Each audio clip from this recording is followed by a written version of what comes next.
transparent conversations, elevated exchanges. It's Friday night, so it must be Friday Night Live on YouTube.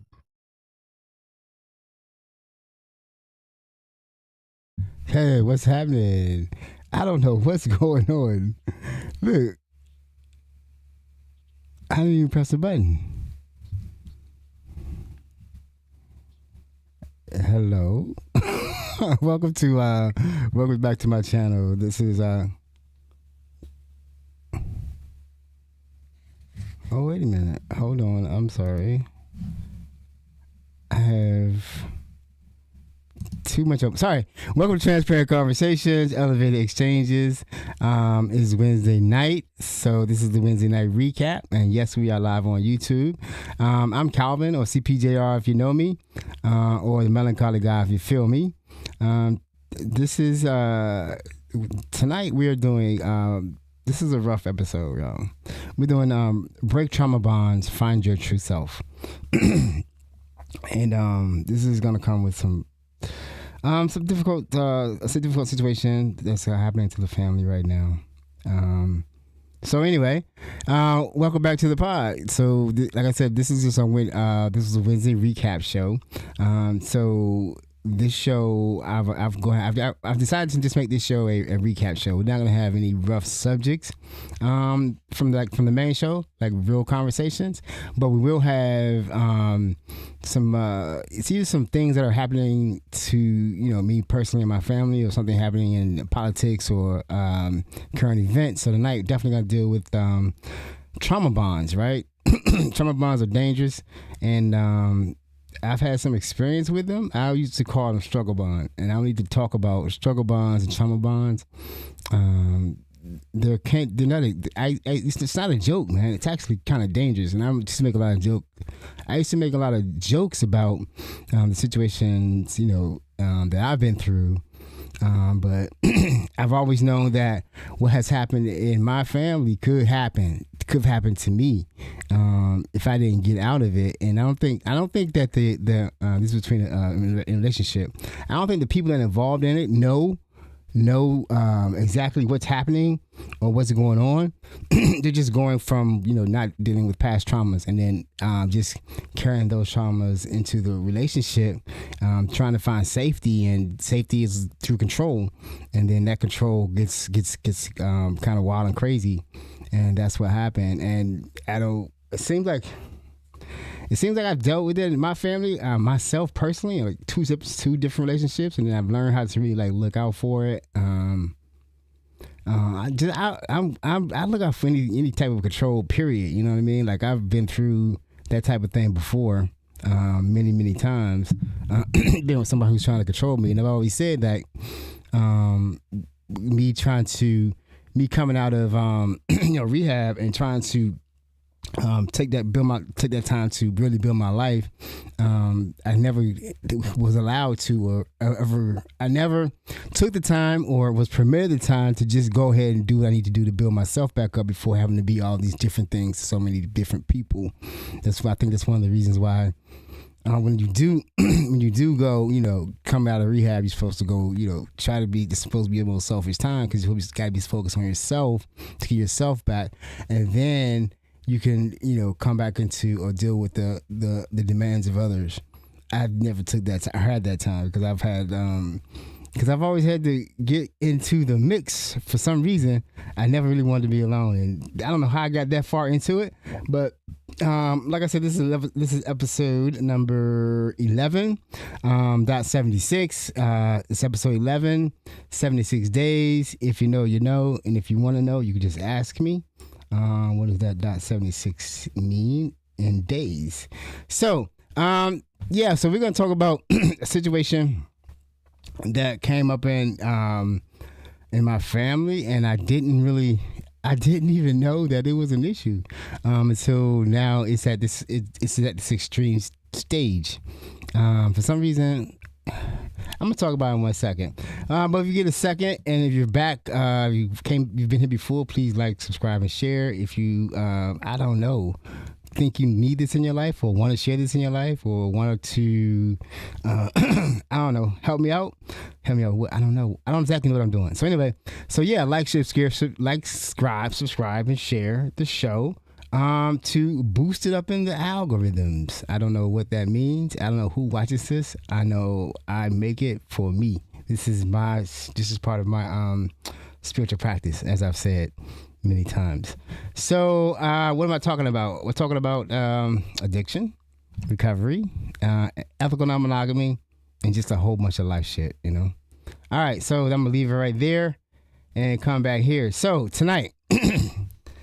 The check-in. So the check-in is things are good, right? I'm getting into my little rhythm, you know what I'm saying? Like everything seems to be coming around. I'm back on the phone, taking calls. Still from my next opportunity.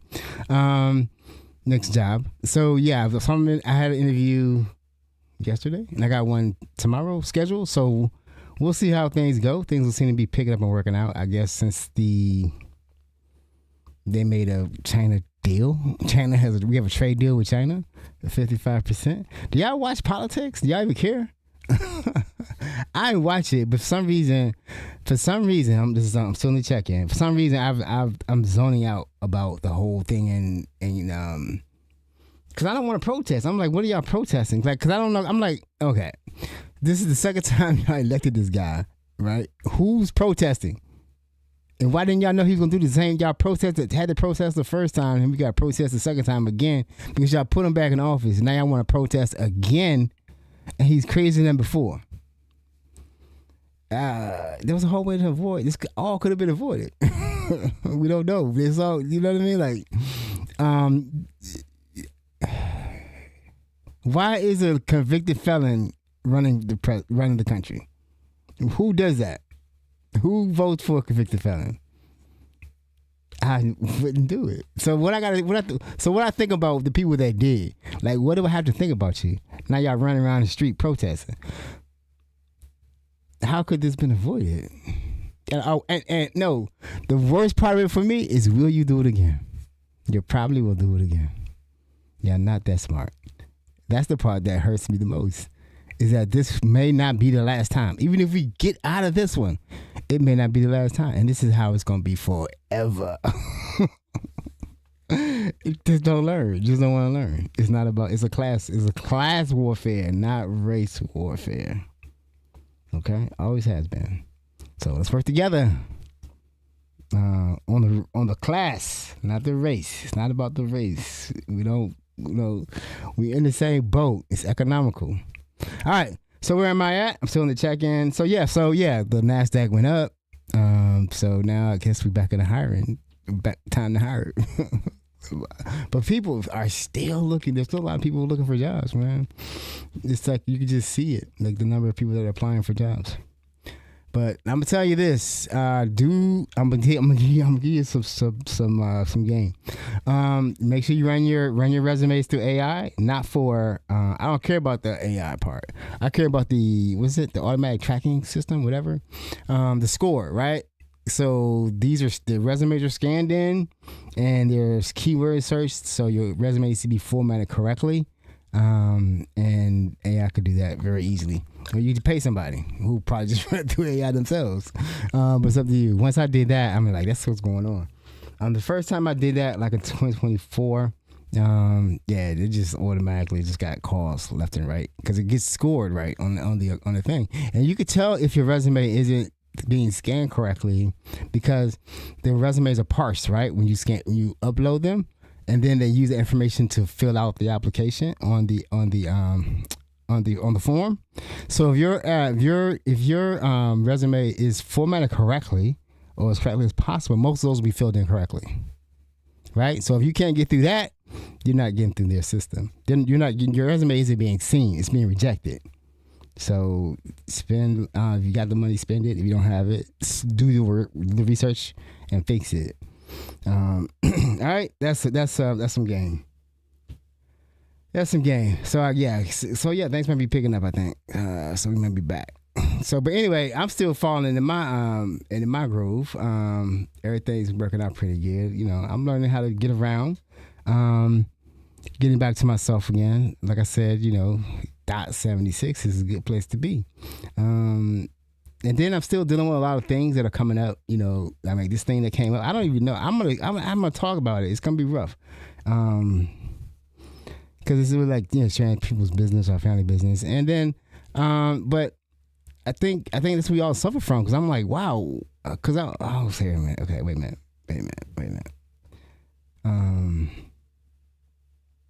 Yeah. Oh, we are elevated. Good. This is the code for people that come back to and be part of the Transparent Crew. If you come on here on live and that lava lamp, it's not a lava lamp, it's a Himalayan salt lamp. If the Himalayan salt lamp is on, we lit. All right. If it's off, we not lit. We not elevated. So we elevated. Same thing. Actually, this is the second time I'm showing this. This was a 7.0 I bought at Liberty Cannabis on St. Barnabas. It's a cut flower. It's pretty good though. It's high, like 23% THCA. This is an indica. I'm not sure if I've got the indica. I didn't even look it up. If I got the indica or the the hybrid indica, because it's definitely put you to sleep. It's so good for sleep. And just chill. It's a nice little buzz, and then it lets you the whole body, like an OG Kush type deal. You know what I'm saying? But that definitely has good euphoric effects. Yeah. But last week, if you watched that show, I must have to apologize because I was definitely on one.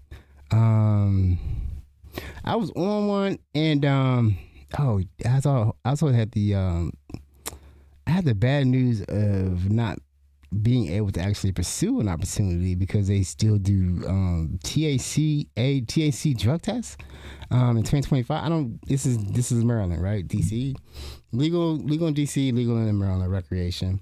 And I'm like, do they test for alcohol? Like, why are they still testing for THC and it's legal? Why? So, I don't know. But it was at the hospital. I had to take a bunch of vaccinations. I was kind of like not really want to do that, but I was like on the short list. But it wasn't gonna be good for me. If they gotta do that, they gotta monitor me inside and outside, and I could be exposed to something, and that'd be crazy work. I always want to work in the hospital. I want to learn that equipment. I'm goofy like that. I still want to learn how different things operate. All right, so where we at? All right, so the check-in. So everything's okay. So the check-in. My family, we do have a family member who has found himself in the system. They had to come get him, and it wasn't any. It was an internal DV, right? Like, and it wasn't, and it was trumped up. So it's a lot of things that been going on that I didn't know about, and I'm like, and then I don't know. I never got a chance to put my input into it. I'm kind of glad I didn't because I'm not the one. I'm not a diplomatic. I'm not diplomatic in these situations because it's scary to me, and I'll talk about. So we're talking about trauma bonding. So basically, when two unhealthy people, they say, what's the thing they say? Oh, we're going to the content. Yeah, we're talking. But I ain't showed something. I want to show what we're talking about. I'm going to do the food for the day. So we're going to play a video. I'm done. We're going to talk about. So everything in the day is going to be about trauma bonding, identifying trauma bonding. It's not love. And I'm going to tell you, hold on. I'm going to say some things. I'm going to do a disclaimer on this one too. But it's not a disclaimer that I always do. It's a disclaimer that I always do. Fuck you. No, it's a disclaimer I always do, right? It's my truth, right? This is my truth. And I'm going to share my truth, right? I'm going to walk in my truth. I know my truth. And I'm going to recognize if you try to pull me from my truth, that's going to be the anxiety, and I'm going to kick you in your face. No, I'll have to get you out of my life, basically. Because you can't. Because I'm not going to be. That's been a whole life being a people pleaser, right? This is where I'm at. 59. And I figured out that I spent my whole life trying to be a people pleaser, not really learning how to take care of myself properly, just blind loyalty to anything that wasn't for me. And it just took me a long time to really figure out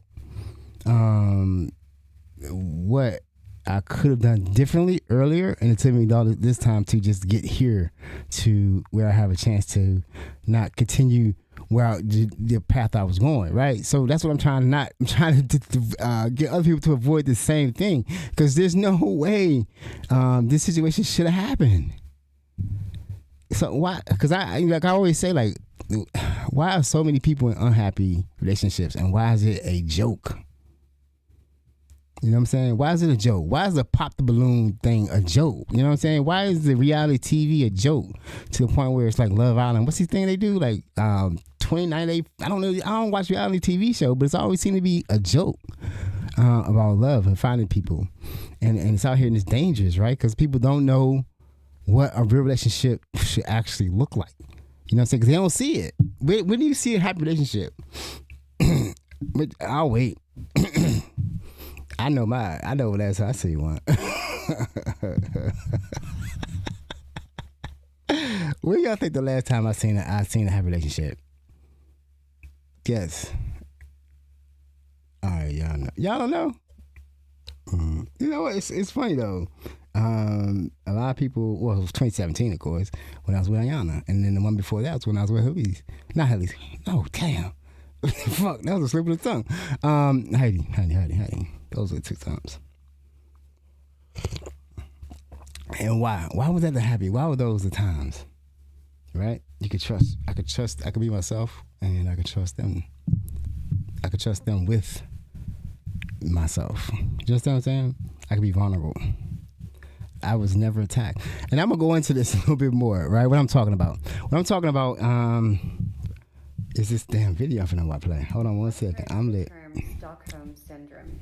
Stockholm Syndrome is trauma bonding. Trauma bonding is where someone has really confusing feelings about someone, where they formed a strong emotional attachment to them, even though that individual is very abusive. This involves the person being extremely loyal to someone, being very affectionate to someone, and being very defensive about their behavior, despite the fact that they're being abused or neglected, or that they're actually involved with someone who's quite dangerous. Here are 6 tips that might help you if you're in the really painful and distressing situation of a trauma bond. Number 1, acknowledge the abuse. Number 2, seek support from loved ones or maybe even professional support. Number 3, create a lot of distance between you and the individual so that those feelings that you have for them can start to diminish in some way. Number 4, practice really good self-care. You need to start showing love to yourself in this difficult time, rather than showing love towards this individual who's abusive or neglectful towards you. Number 5, challenge the unhelpful beliefs that you have about this situation. You might hold a belief like something such as, this individual will change, and that probably isn't a very realistic belief if you're in a trauma bond. So it's important for you to learn to challenge those unhelpful beliefs that are keeping you in this situation. And finally, number 6, you want to set boundaries with this individual. It's not okay for anyone to mistreat you. And if someone mistreats you, the best thing for you to do is create a lot of distance and walk away from them. Do not stay in a situation where you're being mistreated. Period.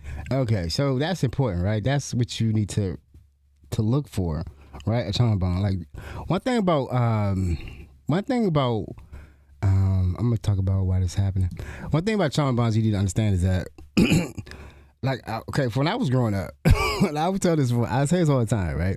I did not have relationships. When I was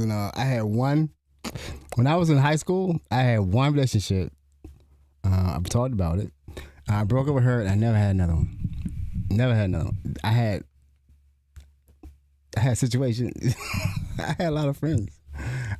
Situations, but I didn't really, there was not really no need to be a form. I never understood, why would you have a formal relationship and you're just in high school? What are you doing? You're in high school. What are you doing? We're not going to be together forever. You know that. Very few people are. So I was a realist. I was very realistic about it, and I just didn't, because I was moving around doing different things. I was working very early, going to work. I wasn't like hanging out in high school. I wasn't doing like the clubs and all that kind of stuff. I was definitely just not around school. I was working. So I was around a lot of older people. So I didn't have relationships. So by the time I had my first relationship, this is all through high school, college, everything. No real relationships, just like situations. There was never anybody. Like my mother told, she said she didn't see anybody until I came up with Rhonda, my first wife. She didn't see anybody. I'm like, what? I can't even believe when she told me that, because I'm like, there had to be a lot. There was a lot of people. There was a lot of women. I don't know how you didn't see anybody. But then Then again, I'm thinking she saw people. She just didn't. I never claimed people. Like this is la la la la la. Nah, I just didn't do that. That's my slavery cut. I just didn't do that. I worked for 8 years. I didn't do that. I didn't have any reason to. But so I wasn't lying to anyone or anything like that. It just didn't. It just wasn't a belief that I had. And then every time I said, let's say, what did you see? Did you see any happy people? No, they weren't happy. People was fighting. They were fighting. Right? So why were people together and they weren't happy? That's a learned behavior. Right? They tell you that you have to be together. You know what I'm saying? That they say the greatest thing, the breakup is an unsuccessful relationship. And you break up, you're not successful. So if you have a string of breakups, it's not successful relationships. A relationship could have met its course, did its thing. You guys just it was it. That we got to the end of the relationship. We were fine. I enjoyed the time that we were together. So we don't have those type of things, right? That's not what we're taught. We're taught you're supposed to find somebody to beat them up, stay together forever through thick and thin, hell and high water. You'll be okay. And the problem, you see, that's why I got mixed up, right? Well, I said the struggle bond, right? That was the joke to me. Like, I was saying that, I had a struggle bond in my first, relationship. Disclaimer. I guess I'm going into, no, we still right. We got where we at. So, we are. I'm giving the background. So, what was I saying? Oh, yeah. So I didn't really have any arguments, right? I didn't even understand that. When it started, with and like I said, my first relationship, I didn't understand it. For some reason, I accepted it, and I think that I never had it before because I wouldn't stay. Like, why would you stay for that? Like, you know what I mean? Like, I was good on the dip. You know what I'm saying? I was good on the dip. I was good on the bounce. You know what I'm saying? I'm with you today. I'm gonna play the Michael Jackson song, "Be Sad," shit out of my life. And then I'm gonna be gone. It's gonna take a minute, and it's not gonna take a minute. It's gonna take a really short amount of time to move on. Cause that was mainly happening, I guess, when people they get to the point where they really want a boyfriend. Go find a boyfriend and be happy, and then be tied down. I don't know. I don't know if we ever happy. It never lasted, but it was where people wanted. Because that's what they saw. It was peer pressure. But then you really didn't really understand what a relationship was. To me, and I'm gonna give my where I'm at now, and why my lab relationships were more in line with I think more healthier. If I could have got myself completely together, and more in line with who I was becoming, or who I am becoming. I don't know, but because I could be truthful with them, right? I didn't have to. I knew exactly what I wanted. It wasn't a matter of just being together. Right, that's what happens. That's what happens. That could start a struggle bond, right? You be your friend. Y'all need a place to live. Y'all grow. Relationship gets tighter and tighter, and next thing you know, y'all together, and then y'all fall in love, and y'all together forever. Y'all started out in a struggle, right? But the bond was healthy because both of you two were healthy, right? A lot of times in these relationships now, one of the people or both of the people, most of the time it's both, because usually if someone's healthy, they'll have enough sense to get away from this person, right? After the first incident, right? Like it don't take me much time to be like, oh no, we ain't doing this. Less so now than before. So, but then that would get to a point where it was just like, what is happening? Why are these women acting like this? You know what I'm saying? Like, why they don't want, you know what I mean? Like, why would they get upset when you want to break up with them? You know what I mean? Like, why do they attach? Why is that attachment style about? You know what I mean? Like, we were looking to it. It's probably some kind of weird attachment style because it's not love. So the incident that happened with a family member of mine is now they're in jail because they got into an argument with their baby's mother or partner, unmarried, and then apparently this goes on a lot. There's a lot going back and forth. Apparently, I don't know anything about it. I'm learning everything right now because nobody told me nothing. I don't know what it is. No. I don't be around. But in this situation, I noticed early in this situation, a long time ago, maybe 2018. Yeah, about 2018, 2019. I had went up there with my brother. I was driving in the truck, and something happened. and they didn't want me to know what was going on, the whole story, right? Because it was like their little thing, right? So I was out of it. So after that, I'm like, I don't need to know nothing about it. You know what I'm saying? None of it. Don't tell me shit. You know what I'm saying? Y'all got it. So that's how I was. I was just out. I laid my hands off. What was going on? I don't know. The whole story. I don't know. I know little tidbits, but what I do know from what they first told me is that it was a trauma bond, right? There was violence, there was police call, and homeboy, my nephew, was not violent, right? He not a little hothead, right? But see, here's the thing though. If I'm not really being told about the whole situation, I don't really know everything. So he could be a hothead, look. I don't know. I don't know. But I know what I heard. I know there were some things. What did I say about that shit? God damn it, you stupid motherfucker. I'm sorry. That was the wrong person. Anyway, I wasn't supposed to say that much. I was supposed to, anyway. But I know this person. I think I do anyway. So what I'm hearing doesn't sound characteristic of him, but the situation sounds familiar, right? It sounds familiar. It sounds like a trauma bond. Somebody who wants complete control of you, don't let you out of their sight. Right, and that's happening to him, right? And so instead of him getting I'm like, get away from that right away. Like, so that's the huge red flag, right? Because you as the male, what's the one thing we as black males are afraid of the most? The police. And that has always been my fear. Remember, I told you I never had any problem with the police at all when growing up. Just like minor things was like marijuana, paraphernalia charges, stuff like that. Nothing really serious. But DV, never had DV call, never hit nobody, nothing like that though. I've had to call the police. I've had to call, neighbors have had to call the police because they thought something was happening, and it wasn't me. I'm running. I'm running. I'm going behind the door, and then the door gets kicked in. A hole is in the door. I'm just trying to leave. You know what I'm saying? Like, you know, I have to hold you down. I'm trying to leave. That's what I'm saying though. That's what happened. Now, think about that. Think about that, right? Like, if you've never had no other relationships to you are just like, I'm in, I'm out. You know what I'm saying? It's not a real relationship. Then all of a sudden you get done with this, right? And you're supposed to be a nice guy. Right, and you already know why the bond is there, right? Like when the bad incident did happen. This is me. I'm not even talking about this current incident, right? I'm mixing it up. I'm going back and forth.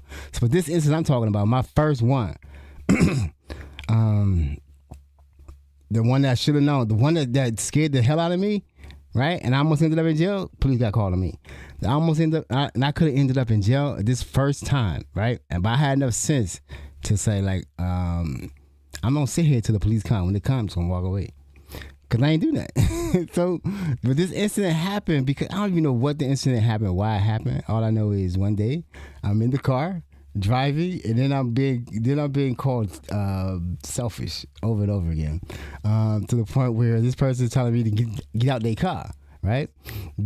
For some reason, I had my own car, but I gave it back because it was better for us just to have one car. I didn't give it back. I was driving it from a deal with my father, so then my brother was driving it. I didn't have the car. So we were in that one car that we had together now. So we're together, and now we had my daughter, Sasha, as a baby. And I'm being called selfish, and I don't know why. I don't remember why. All I know is I'm trying to figure out why am I selfish. And I remember this is my first relationship. Ever after having no relationships and never having to talk about anyone seriously about, not seriously about relationships. For what? I'm not in relationships. I'm just talking about how to get women, you know what I'm saying? How to get women having a good time, all that kind of stuff. What they like, things like that. Not how to keep them and make them happy and be their, provider, protector, and priest. But I'm in my 20s. Right, I'm still trying to find myself. College, I'm still trying to, and fucking up, you know what I'm saying? But still trying to find myself, seriously. Right? So the first relationship I had, this is the first relationship I had. First relationship. I don't know why this was the first relationship. So I was in church at the time, yep. I didn't grow up in church. I started going back to church by the time I was about 18. Went to college, came back, still wasn't going to church. I didn't go to church while I was in college. I wasn't a Christian, and then it came back, became a Christian. Right, so then all of a sudden you gotta slow down. You gotta get, you know what I mean. You gotta look at the future. But then really, the church, sin and all that kind of stuff, and then you want to come up in the church. Then you start trying to, become that person. You become a Christian. You start living how they live, and then all of a sudden, you can't be just having sex with anybody. You have to have sex with, one person. You get married, you have sex, you have kids. That's what it was about. That was the whole game. Then they look at you respectfully. Then you get a job. They get promotions. That's how it worked. That was the plan. That's how I saw it. That's what I did. But this was my candidate. This was a person who I was. I don't know. Was I gonna marry her? I don't really think I was gonna get a marriage. You know what I'm saying? I don't really think I was looking at marriage. It just happened. It just happened. And that's what I'm saying though. Just a whole life of people pleasing. I didn't really want to get married. It just happened. Just the same. This was a bond. This was a trauma bond. This wasn't like a loving relationship, right? It couldn't have been. Why? Because why was I scared? Why was I scared most of the time? Why was I scared most of the time of doing the wrong thing? Of just being myself. I couldn't be myself. Right? I couldn't watch TV. I couldn't watch the shows I watched. I had to just give reasons why I was watching the show. Now, this is real. What I'm talking about is if you find yourself in this type of relationship, there's no reason to stay, I guess. It's not you not being successful. And being in a real relationship is you choosing to live now, because the situation now is so serious that I don't know, 4 or 5 lives have changed forever. You know what I'm saying? So those lives touch my life, so my life has changed forever. You know what I'm saying? Like this thing, what I'm talking about is this thing that we as black men, like I don't have any felonies, never been to prison. Just have minor stuff, stupid stuff, like the same any stupid stuff person probably have everywhere on this earth. But then when you talk about actually having a felony and looking for a job, because every job now you go through, everyone does a background check. You know what I'm saying? Everybody does a background check. Every single job. Because it's just now it's right there on the internet. You just pay, I guess you just pay a monthly fee to run the little thing. Run the check. Boom, boom, bam, boom. Looking for like 7 years of salt. That's all you're looking for. Just so they say due diligence if something happens, right? Because they'll just ask you, now you got to do it. Because why you didn't do it? It's just cheap. And when something happened at the office, you didn't run a background check? Why not? It's cheap. So Johnny John, everybody just, and I could be wrong. I'm not an HR. But I'm saying though is that not choosing yourself. I'm gonna play the video in a second because we're into the thing. I know it's hard though. You might think like I did from the time when I was in these relationships, right? Because I went from one to another one, right? Not the first one. Went right to the second one. The second one wasn't as severe. And I sort of like flipped that one. And the separation was just hard. But then I think she also grew from that situation. She see what was going on. She saw what was going on. And she grew. I love her to this day.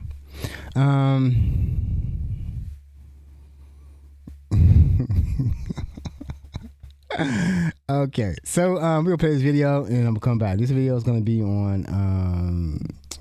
this is on how to break a trauma bond. 8 steps, I think. Did I play that one already? No. That was the first one I played. It was how to break a trauma bond. 8 steps. The one step is the number one step is get away, right? A lot of people are scared to get away because they're gonna go through drama. But you're gonna go through drama now or later. You're gonna go through the drama. You know what I'm saying? You're gonna go through the drama. You might have to go through the violence, but you're gonna go through it once or a million times because it's gonna happen, right? It's gonna happen. Don't play with this shit, man. That's what I'm saying. Like, don't play with violence, right? None of it's okay. It's never okay. The first sign is okay, and the problem is the first sign is usually not beating your ass; it's beating somebody else's ass, right? Look how easily somebody can beat somebody's ass, right? And then you think it's never gonna be you. And I've seen it happen a lot of times. So, yeah, we're gonna play this video, and then we're gonna talk about it and be right back. Hold on. And then I'm trying to save a life. Because it's gonna be like 1 sec, like it's gonna happen, right? Like sooner or later, whatever was gonna happen. Did I finish telling what happened on my first time? No, I did not. Let's go back. Then I'll play the video. Then we'll talk about it.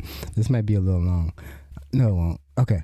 Let me tell you what happened to me though. Okay, so my first time dealing with like this feel like I don't know what the fuck going on.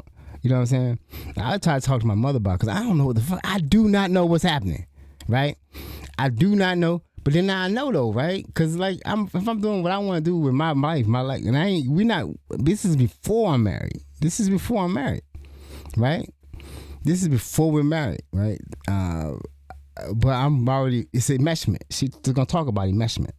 Our lives are intertwined, and I don't have to go through no struggle, right? I'm 20 something trying to figure my life out. I'm good. I'm golden, right? I'm coming up, rising. I'm gonna be in IT in another year or two, and I'm just gonna be going up, right? I ain't even thinking about nothing. I don't have to worry about nothing. Bills ain't nothing. Everything good. But I'm in a relationship, and then I'm getting called selfish, right? So we drive down the street, arguing. Show me out the car. So if you around here, if you from DMV, I was on St. Barnabas Road, right? And this is before Home Depot. Rivertown was just built, like it was a couple years old. So what was the big store that was up there? The big store, it wasn't Target. Kmart. It was Kmart. Yeah, it was a big Kmart. So that's how old it was. Long ago. Wasn't no cell phones or nothing. So this what happened, and then so we get to the parking lot because we were on the road at first, and this is like trying to pull the wheel out of my hand. So we get to the parking lot. She said, "Get out the car," and I'm like, "You're not gonna leave me up here in Rivertown." And remember, this is no cell phone time. There's no cell phone, no pages, no nothing. So if I'm left up here at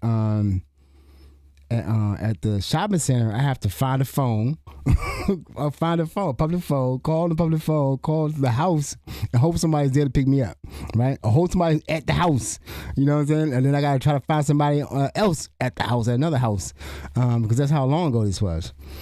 And she got out of the car and went and said she gonna call. She went and walked to the public phone. She went to walk to the public phone and walked to the public phone and then called the police. And then the police came. And I just got the car and walked away. And they said, "Sir," I said, "You talk to her." And I just walked away. I walked away, and then I walked to around where the Safeway is, if y'all know, because I walked all the way around Rivertown, and I just called, and luckily my brother was home, and I told him to come pick me up. So he was coming to pick me up. And while I was waiting for him, guess who shows back up? "I'm sorry, get in the car. I'm like, fuck no, I'm not getting in the car. You know, I by that time hot. I'm like, no, I ain't getting in the car. I'm coming back to get my shit. And I did. That's when we broke up. Right? That was when we broke up. That was the first. And then, what you supposed to do, make a clean separation, right? Because I already knew that's crazy. I ain't never been to that before. That's crazy, right? It doesn't make no sense. I didn't even do anything. This has nothing to do with nothing. I mean, I can't even remember what it was about. Like, why was I being selfish? You know what I'm saying? So I'm moving. I'm coming to get my shit. I ain't never coming back. That was the first time. But then, me not really understanding what was really going on, I think at that time, you know what? Damn, I just remember something. At that time, my parents, that's when they put her on the outs. Right? Because they was pissed at her for a long time, my first wife. They was pissed at her for the first time. Nobody from my family came to my wedding. And I finna sit here and say something stupid too. I'm gonna say, well, how come that girl wasn't shine? Whatever happened, right? And we gotta deal with some false DV charges, and someone's locked up in jail for their life. Maybe locked up for the rest of their life. And can't get out. Attempted murder. Right? This is serious. Right? For that same type of shit I just explained that happened to me my first time, and I stayed. And that was the first time. Right? The situation that I heard about my relative, what they're in, is worse. is worse than that. Cause ain't nobody hitting me. I'm not fighting with a woman. You know, that's one thing that they gonna have it. I don't know what the fuck going on with that one. I see what I'm saying. I never really had a chance to talk to nephew. I mean, my brother too. You know what I'm saying? It just like, no, man, no. No violence, man. Any violence, you gotta get out of there. The first sign of violence, get out of there. Cause it's gonna always come bad. It's gonna be bad at you. See, here's the thing though. Right? You can either be dead or in jail. That's the only outcome. All right, let's look at this trauma bond. Sometimes feel like love because it may be the only connection we've experienced. And I think we can all agree that love is often talked about in a way that's not real or relatable, which is why we can find ourselves in relationships with people and not realize that what we're feeling isn't love. It's actually trauma bonding. My name is Katie Morton and I'm a licensed marriage and family therapist. I talk about anxiety, ADHD, eating disorders, and really anything mental health related. So if you'd like to subscribe, we would love to have you. I promise you will always leave with some helpful information for you or for someone that you love. And subscribing really helps creators keep doing what we do. Okay, let's jump into today's topic. Trauma bonding is an unhealthy attachment that we can form with our abuser. This usually happens in toxic or abusive relationships. But it can also happen in families, at church, with friends. It most commonly occurs when the relationship we are in follows what's known as a cycle of abuse, meaning that when someone harms us physically, sexually, or emotionally, then, so that's the abuse state, then we move into the next stage, which is called the honeymoon phase. And that's kind of like love bombing. They tell us they love us, they're so sorry, they never meant to hurt us, it won't happen again, they would die without us, and go on and on and on. And this love bombing and manipulation can confuse the person who was abused, and it can make us think that they really didn't mean to hurt us, and they do love us. Now, over time, this cycle of getting hurt and then being told that they love and care for us can lead to us becoming attached to our abuser, even feeling bad for them and feeling deep affection for them, which is why it can be so hard for us to leave. We can also trauma bond as a way to prevent any further abuse from happening to us, just like the fawn response, which, if you're not familiar, is another form of fight, flight, and freeze. But fawning is when we people please so that they won't hurt us again. And it's really our attempt at taking control back from our abuser in order to protect ourselves. Since trauma bonding can often be confused with love, let's jump into the 5 signs that what we're experiencing is in fact trauma bonding and not love. Number 1, we are enmeshed. Meaning that there aren't any healthy boundaries in our relationship. How they feel is how we feel. And we can find ourselves putting their needs above our own and needing them to make decisions for us, or at least weighing in on them. We can even struggle to do things on our own, see our own friends, and focus on our own personal growth. Number 2 is if they have ever abused us.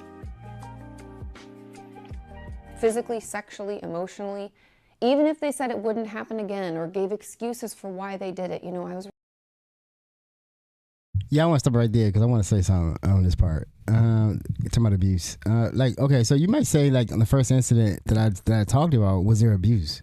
All right, what is calling the police on me in the parking lot saying I'm going to get out of the car? What could have happened? What is calling the police this was a long time ago, too. Wasn't no cameras. So why is that? That's why I walked away. Because there was no reason to call the police on me. Right? And then come back. Like, what was she trying to prove? Did she really want me to leave, or what did she really want? That was control, right? Right? That was control. And I met her, and I said, hell no. I met her at that time. Now, the only reason that I went back, because I was enmeshment. This ring right here. She's trying to tell you why. Because I couldn't get rid of her. Because I'm saying you got to get away from them. Away. Like, out of your life. Immediately. And because basically every time you go back, it just starts over. All right, hold on. And this is not for I'm not talking just to men or women. I'm talking about people who are in trauma bonds, both of y'all. Because usually it's 2 people. I ain't never abused nobody though, did I? See, I could. Yeah, I did. All right, I'm gonna tell you about mine. Hold on a second. All right, so back to the video. I guess. Really tired, I had a bad day. Healthy relationships have mutual respect and are physically and emotionally safe. If you don't have those things in your relationship, you may want to consider ending that relationship. Number 3, We are codependent. Now, codependency happens a lot in relationships where addiction is present because one person is the addict and the other person is addicted to caring for them. In this case, we can feel that our only purpose or the only way that we are deserving of love is if we care for the other person, even when it puts us in danger. We can feel like our only value is in being the caretaker or the fixer, and this can allow the person to keep doing what they do. When it comes to trauma bonds specifically, we can want the relationship to continue at any cost because our identity can be wrapped up in them. Or we can think so little of ourselves that we believe we aren't anything without them. And so we do what we need to do to keep them happy. Number 4, they don't like us seeing our friends or family. If someone ever tries to tell you that your friends or family are bad for you, they don't deserve you, or they act upset when you make time to see them, get out of there. Sure, I know, we can have one friend or a family member that isn't the best, or maybe they've said hurtful things. But we should never feel like we can't have our own life and see people on our own. A huge component of narcissistic abuse is that they try to isolate us from everyone else so that they have complete control and we don't have a way out. You should feel free to have your own life and you just enjoy having them in it. And finally, number 5 is gaslighting. Does your partner constantly tell you that you remembered something wrong or that you're crazy? That's not how it happened. Or did they deny or try to minimize the pain that they've caused you? Or maybe they even try to tell you that it was your fault. This is a form of manipulation and can cause us to attach even more tightly to our abuser because we don't think we can trust our own mind or memory. We can all forget things from time to time, sure. But if they are consistently putting us down, telling us that we're making things up, it's possible you're being gaslit. I know it can be hard to know what love looks like, especially if we've been in an abusive relationship or have past trauma.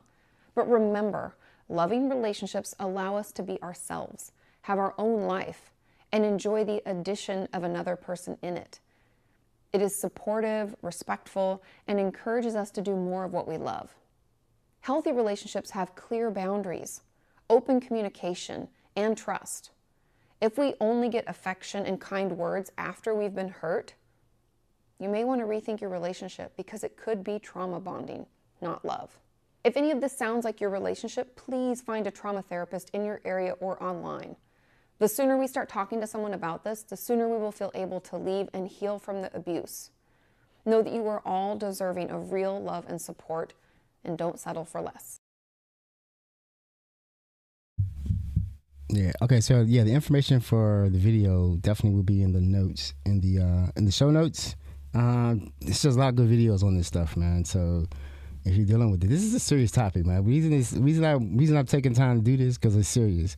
You know, it's a serious thing, and I think it's like not talked about. And I think my approach to the situation may be wrong because I was saying like, why would we have her around or that person around us all the time? You know what I mean? Like, why wasn't, you know? And I asked, you know, somebody on the Michael show about what she knew about the situation, and she told me she talked to both of them about it.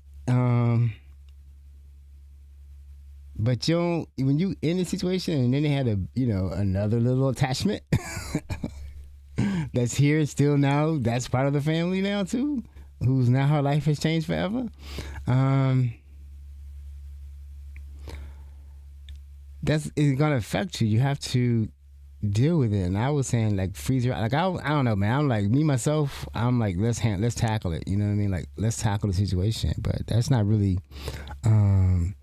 the style of my family. We just don't really tackle it. I don't know. We just I guess pray about it most of the time.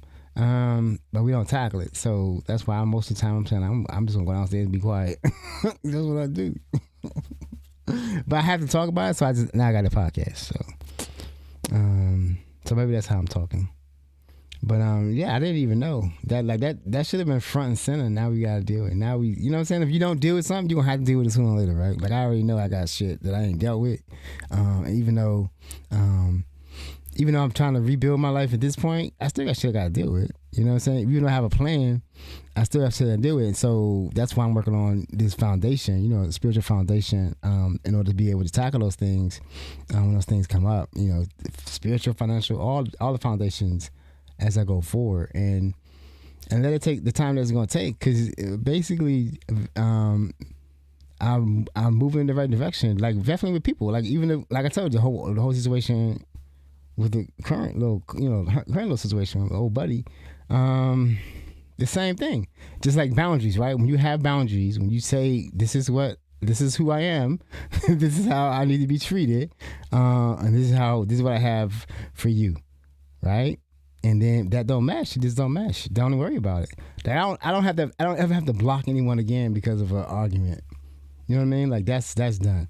That's what that last relationship or that last interaction taught me. It was actually just it wasn't the first time that I did that. It was like the second time, but it shows me exactly that needs to happen. Just don't be a coward. You know what I mean? Like it doesn't really help you grow, right? Relationships should help you grow.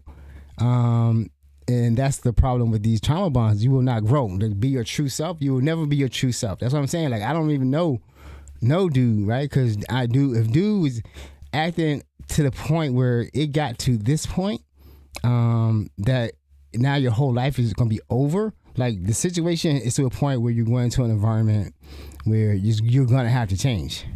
You know what I'm saying? Like one of the worst hells that we as black men could ever think about. Not slavery, right? But back up in a slavery type situation. You know what I'm saying? And it ain't for no slick shit. You know what I mean? Like wasn't for no get money thing. It was for a domestic thing, and it's just a bad situation where now people, your relationships are supposed to make you better, not worse. And if you think that you shouldn't have to argue. Like I don't know what people think about when I talk about my relationship with the two or Heidi. There was no arguments. There was never any arguments, even with this situation, right? This situation did cause problems, and Heidi did have a problem. Just like she would get mad. I disappeared and just tear the house up. And then she apologized, saying to them, do that again. I'm sorry I did that, and I would just clean it back up again. But I guess she just, she had that energy up in her, right? And she shouldn't be going through that, right? So that's what came out. But it was never anything, like, it was some bad shit. Like the food, like Frankie did, left all the food out of the refrigerator, all the food out of the freezer. You know what I'm saying? We had to just put it back up again, though, right? Thank God we could. But it shouldn't have happened. That's what I'm saying. So eventually she did get to the point where she said, I'm sorry to not have it again. And I just... But the relationship still, even with that, it still remained supportive, I guess, what I'm trying to say. I don't know if I can only get to her when she decided that she had to leave. It wasn't even bad at that time. It was just a series of just like, it was some moves that she definitely wanted to make, and that's why that ended. But the relationship was still supportive when everything was good, and that's what I'm saying. Like, this was the first time that I actually got to be with someone, and this is after a lot. This is before ethical non-monogamy, so this is still after some significant relationships. After and another thing about this relationship, it was probably one of my healthiest times, because I definitely did tell her everything in the very beginning, because I had just got out of rehab. And told everything.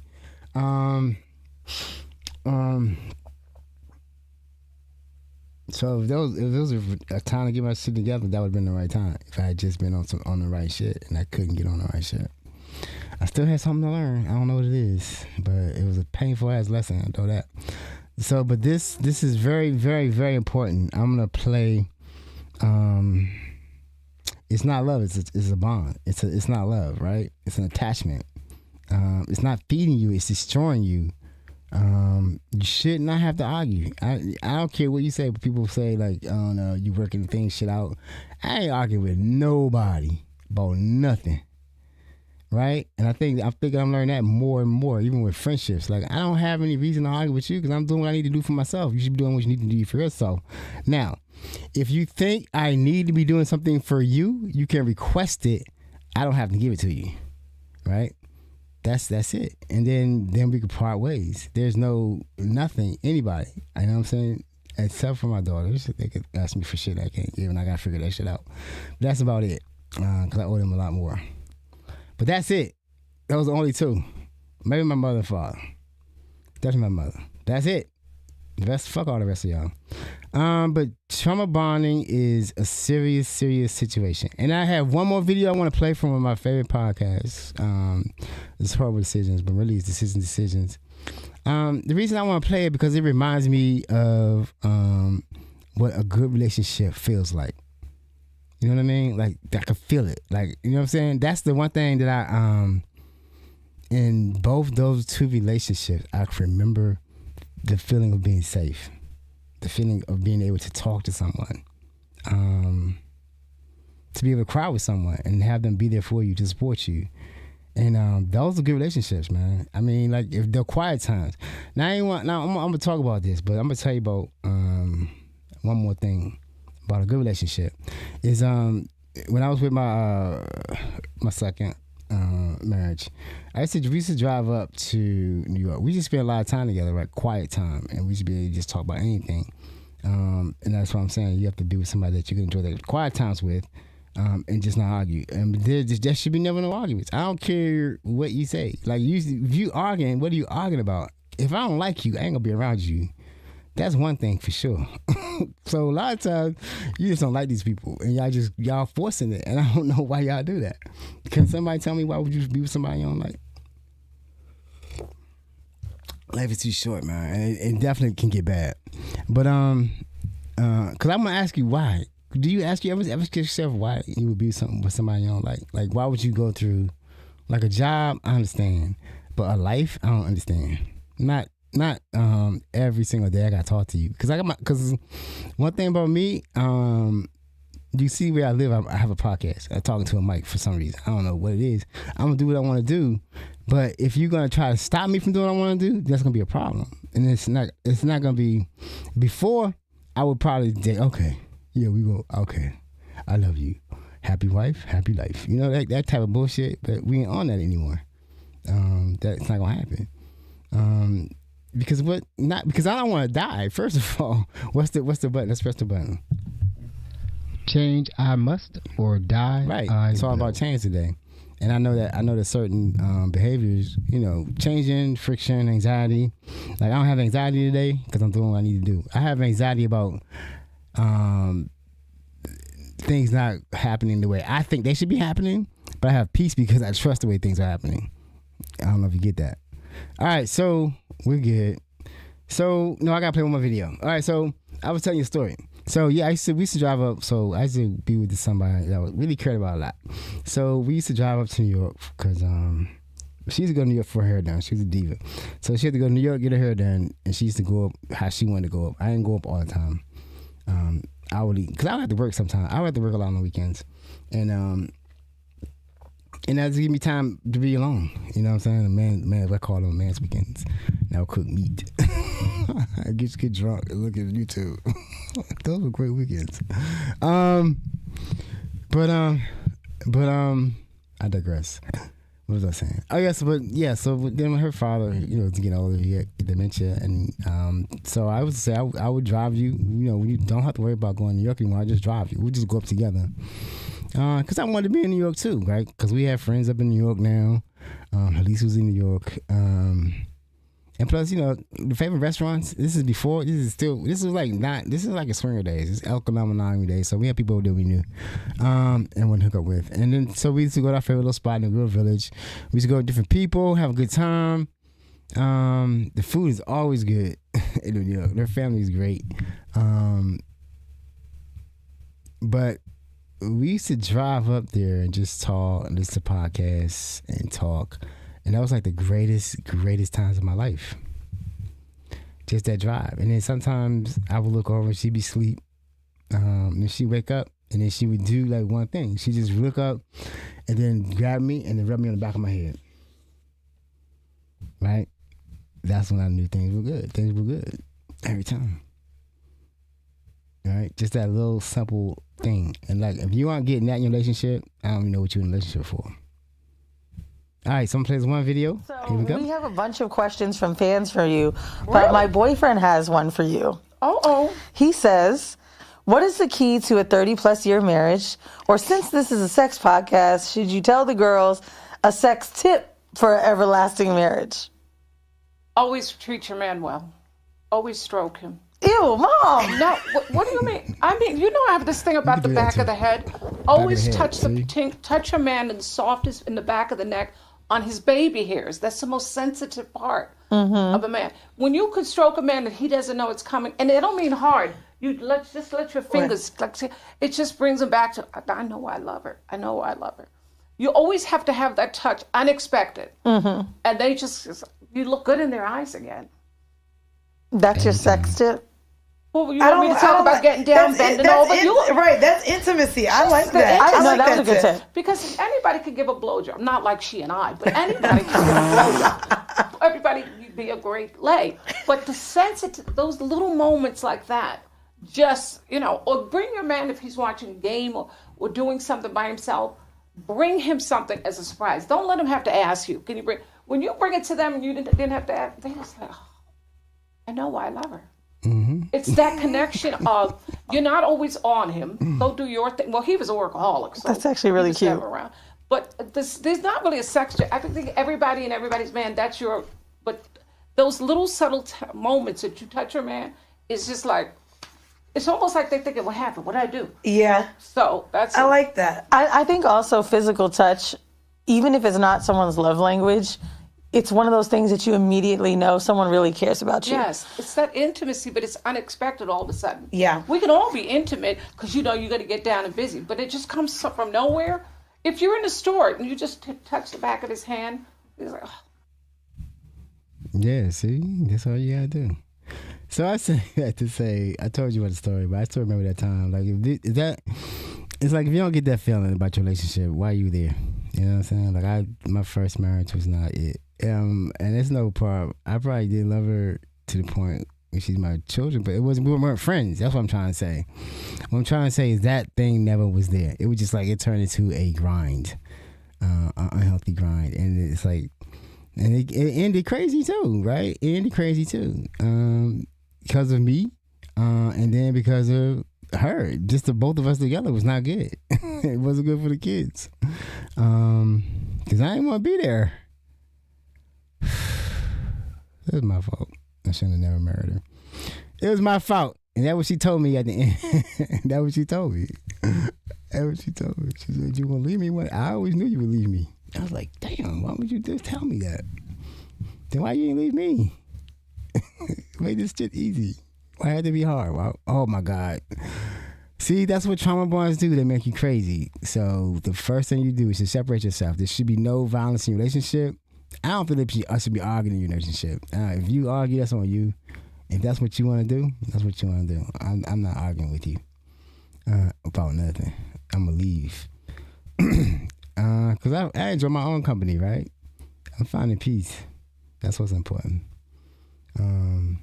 It's more important. The relationship with yourself is the most important relationship. And basically, if you're not in a trauma bond with yourself, you're not gonna be in a trauma bond with nobody else. Because you're not gonna let yourself be mistreated, right? You have healthy boundaries.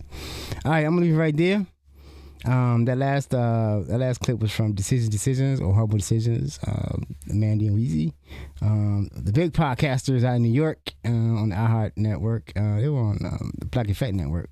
Charmaine the God. So yeah, so that's one of the big podcasts.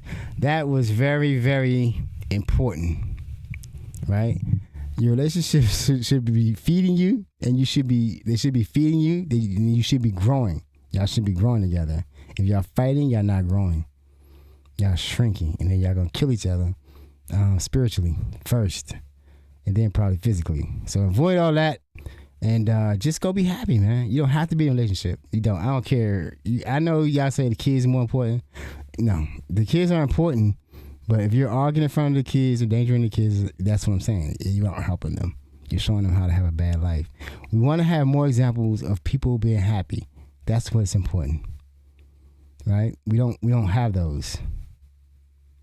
All right, that's it. I'm gonna leave it right there. You know what? I said, I pressed the wrong button, right? This is the Wednesday recap.